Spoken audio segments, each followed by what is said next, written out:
I mean, I don't think some of y'all understand the magnitude of this. For a head football coach to come out of nowhere and say, hey, NCAA, these Power 5 schools are trying to poach our young talent and they're trying to offer $100,000 cash to our star players to leave our school. That's insane. Do y'all understand how much corruption is going on behind the scenes that we don't even know is happening? We've officially entered a new day and age in college football. In the NIL, it's about to completely destroy it as we once knew it.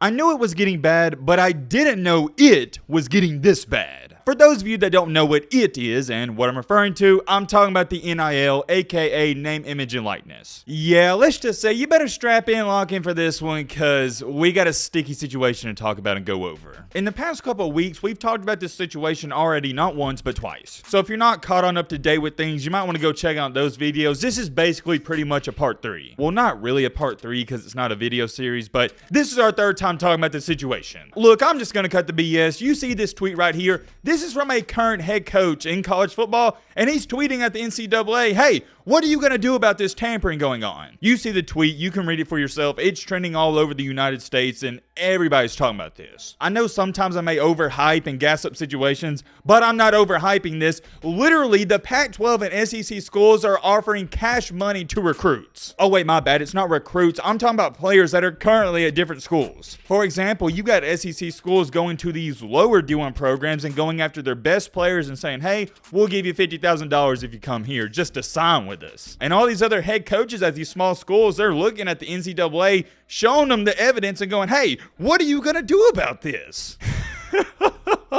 Oh, man. And apparently, the craziest part about this, the NCAA ain't gonna do nothing. Ain't gonna do nothing. That was a double negative, but we're gonna roll with it. Ladies and gentlemen, it goes without being said, we got a mess on our hands. We're gonna talk all about that, and also got some other minor topics to talk about. But as most of you know, we're on the road to 260K before Christmas. Guys and girls, we are less than 2,500 subscribers away from our goal. It's simple. If you like college football, join our community. If not, that's cool too. All right, Matt, blah, blah, blah. Shut the crap up. Now, without further ado, let's get into it. Oh, yeah, I forgot to do the Christmas intro. Ho, ho, ho, Merry Christmas. Yeah. Let's just get into football talk. Before we get into this NIL, I got to bring this up. First things first, it's breaking news that NC State's quarterback, Devin Leary, one of the top quarterback recruits in the transfer portal, he's announced he's going to Kentucky. He's a pretty dang good player. As you can see, they got him as the #1 quarterback in the transfer portal. I see a lot of people clowning him for going from NC State to Kentucky because technically it's not even an upgrade. However, I disagree because Kentucky, it's going to put you on a bigger scale and you're going to be playing in the SEC, which is the best conference in the entire world. Playing in the SEC, whether you want to believe this or not, it's going to give you more TV exposure than playing at NC State. I'll give you a great example. Look at Will Levis, Kentucky's quarterback. He didn't have a good season by any means, and he's a top 5 NFL draft prospect. I'm actually very curious about this. Let me know your thoughts on Leary going to Kentucky. I think he's a solid quarterback. I wouldn't say he's really good or great. I say he's solid for now. He played at NC State 4 years. I'll show you his numbers. I'll pop them up on the screen and you can do what you want with that information. It should be an interesting season next year for Kentucky and Devin Leary. If I'm a Kentucky fan, I would feel pretty good about this. Moving on to our next top quarterback in the transfer portal, it's being rumored that Grayson McCall, who played for Coastal Carolina, there's a good shot he could go to Florida. The Grayson McCall situation is a similar one to Devin Leary. He's not some 18-year-old fresh out of high school. You know what you're going to get out of him. He's a pretty solid quarterback that eventually, if he put the pieces together, he could be a great quarterback in the SEC. That's also something to keep your eyes on. I do want to bring those up because I had some people tagging it to me. And like always, if you ever want me to talk about something on this channel or whatnot, all you got to do is tag it to me on Instagram and Twitter. And more times than not, I'd say 93% of the time, I'm talking about it in a video. I do see a lot of stuff, but I can't see everything going on. So also, whenever you tag me, it really helps us out. But finally, moving on to the main topic, the main encore, the main reason you clicked onto the video, we got to talk about the crap show going on with the NIL. Oh man, get ready for this one. First things first, not too long ago, I showed you about a 25-second video clip of the Washington State head coach pretty much saying that all these other schools, they're tampering and blah, blah, blah, blah. If you saw that video, you know what I'm talking about. If not, you can go rewatch some of the prior ones, like I said earlier. However, I got to show you what also he said I didn't put in the video. And the reason I'm showing it to you now is because it goes hand in hand with what we're about to talk about. Matt, roll a clip. Okay, so there's more things going on behind the scenes that you can't even imagine. You can't even imagine the things that are happening right now to try to pry our players away from this place. Okay, and it's stunning. It's amazing. It's the new thing that, you know, I guess comes with this portal transformation, but it's not right. And who's going to regulate it? Who's regulating this stuff? That right there is something that nobody's talking about, and it's a great point. Who is regulating this stuff? Because the NCAA isn't. That is one of the main problems. It's because with this NIL, I know it's brand new to us, but there is no regulations. For example, if Beats by Dre or Nissan, who sponsored Bryce Young, if they wanted to pay him $2 billion, they could do so. There's not a salary cap or limit. For example, all these top quarterbacks like Patrick Mahomes, there is a limit to how much money he can make. However, for these NCAA athletes, there's not a limit. Now, yes, I understand nobody's going to pay a kid more than $500 million, but if they wanted to, they could, and that's the point. What I'm getting to is, and this has to happen, I don't know when it will happen, but it has to happen soon, we got to start getting these lawyers involved in contracts and that mess. We got to start getting contracts because, for example, that's why you're seeing all these players leave Texas A&M. It's like 25 players at this point because they were promised X amount of money and they didn't receive all that money. And the reason it's so sketchy is because these alumni boosters, whatever you want to call them, they're paying these kids to go to these schools. Okay, well, what happened if that kid leaves after one season? Does he still get all that money? That's where you're seeing things with the NIL and transfer portal get messy. All right, continuing on, there's only about 10 seconds left. So there's challenges that we're facing that obviously are extremely disappointing with what other teams and other programs and the collectives maybe act, on their own behalf. But to try to get to our players' parents and offering money and opportunities and stuff it's unacceptable to me.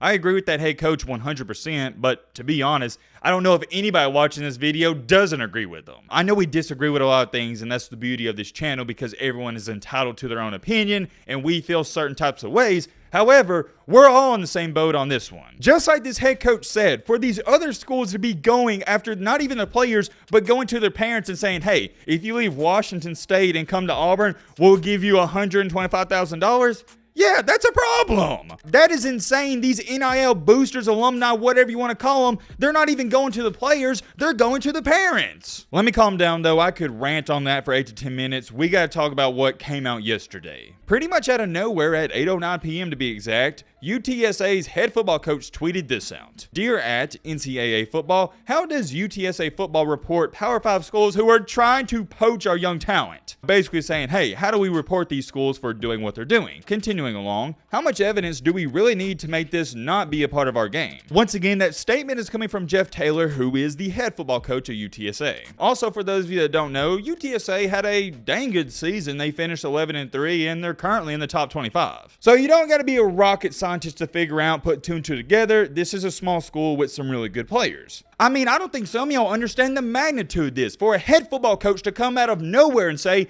hey, NCAA, these Power 5 schools are trying to poach our young talent and they're trying to offer $100,000 cash to our star players to leave our school. That's insane. But then to go on top of that, people are still missing the point. They're saying stuff like this. Serious question, coach. How will you feel when a Power 5 school comes to quote unquote poach you? You're a great coach. It's coming. When you're offered a better job, will you respond with the same outrage? Everybody that liked this tweet, you are missing the point. We're talking about grown men at other schools coming to these 18, 19-year-old kids and saying, hey, we'll give you $200,000 to come to our school. Comparing that to a head coach being recruited by other schools, not even the same thing. Okay, finally, somebody understands this. I found the perfect couple of tweets. Somebody said, coaches can leave at any time for more money. Why not players? And they got 290 likes. Under that, Steve Robertson said, they can, which is why we have the portal. Enticing players from another school's active roster to transfer is against the rules and always has been. Not sure why that concept is so difficult to grasp. That is what I'm upset about and what this head coach is upset about. Y'all know how I feel about it. I love the NIL and I love the transfer portal,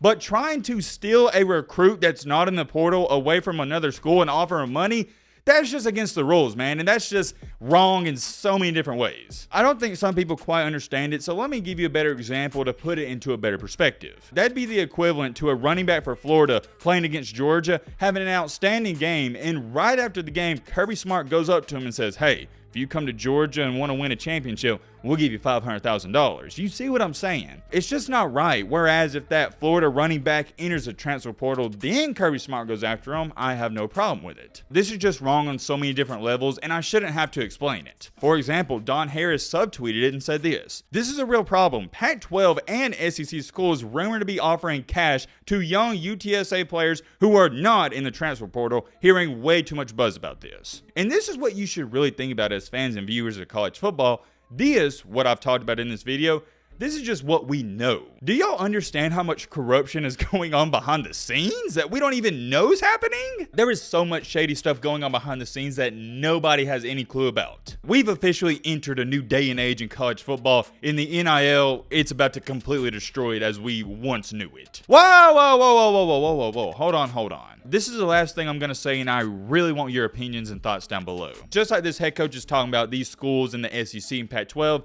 they're coming after these recruits at smaller schools. Well, here's my question to all of you.